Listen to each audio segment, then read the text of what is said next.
Article 370 অনেকে বলছে এই মুভিটি রিয়েলিটি বেস, আবার অনেকে বলছে সামনে 2024-এর ইলেকশন আসছে তাই এই মুভিটি প্রপাগান্ডা ফিল্ম। কিন্তু আমি বলবো এটা একটা রিয়েলিটি বেসড কন্টেন্ট। তো কেমন ছিল মুভি সেই ব্যাপারেই কথা বলি। মুভি শুরু হওয়ার আগে ডিসক্লেমার আসে যে এই মুভি রিয়েল ইনসিডেন্ট থেকে ইন্সপায়ার হয়ে বানানো হয়েছে, কিন্তু কিছু কিছু সিন নাটকীয়ভাবে শ্যুট করা হয়েছে, যেখানে স্টোরি লাইনে 2015 থেকে 2019 পর্যন্ত সময়কে বর্ণনা করা হয়েছে। আর এই স্টোরি লাইন প্রপারলি আনফোল্ড করা হয়েছে এক্স্যাক্টলি 6 চ্যাপ্টারে, যেখানে সবার পারফরমেন্স যে এত ভালো, আর বিশেষ করে বাবা দিতে হয় কাস্টিং ডিরেক্টরকে, যে সব ক্যারেক্টারই কেমন যেন অন পয়েন্ট, সবাই নিজের নিজের কাজ মন দিয়ে করে গেছেন।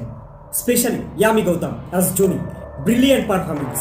যেমনভাবে তার ডায়লগ ডেলিভারি, যেমনভাবে তার অ্যাকশন পারফর্ম করা এবং এক্সপ্রেশন, সব দেখে এটা বলাই যায় যে তিনি একজন best actor of film industry, আর এটাই তার এখনও পর্যন্ত সেরা কাজ আমার দেখা।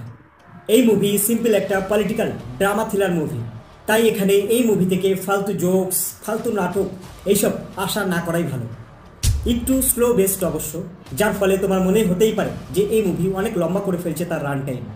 কিন্তু যদি কোনো জিনিস ডিটেলসে দেখাতে যায় তো সেখানে একটু টাইম তো লাগবেই বস। আর ফিল্ম যেহেতু আর্টিকেল 370-র উপর, তো সেখানে মোদি গভর্নমেন্ট, নরেন্দ্র মোদীর একটা ক্যারেক্টার রাখা হয়েছে। আমার মনে হয়েছিল যে এই ফিল্মে অযোধ্যার রাম মন্দিরেরও কোনো একটা সিন রাখা হবে, কিন্তু সেটা রাখা হয়নি। এমনিতে ফিল্ম ছিল 2 ঘন্টা 40 মিনিটের, যেখানে first half story set up করছিল, আর সেখানে সেকেন্ড হাফ অ্যাগ্রেসিভলি ছবিটাকে আগে নিয়ে যাচ্ছিল।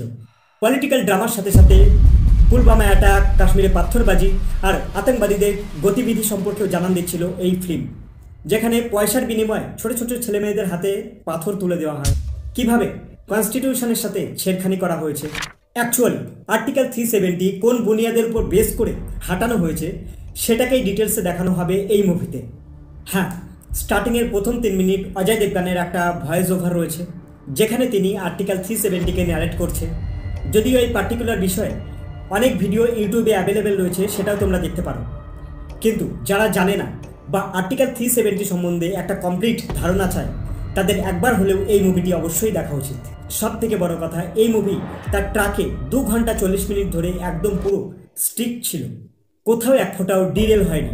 মুভির প্রত্যেকটি ক্যারেক্টার এবং তাদের পারফরমেন্স খুবই রিলেটেবল, কিন্তু মুভি প্রচণ্ড স্লো ছিল, এটা আবার বলছি। কিন্তু এই ধরনের মুভি একটু স্লোই হয়, যেটা তোমাকে মেনে নিয়েই এই মুভিটি দেখতে হবে। তো আজ এই পর্যন্তই, দেখা হবে আবার পরের ভিডিওতে। বাই।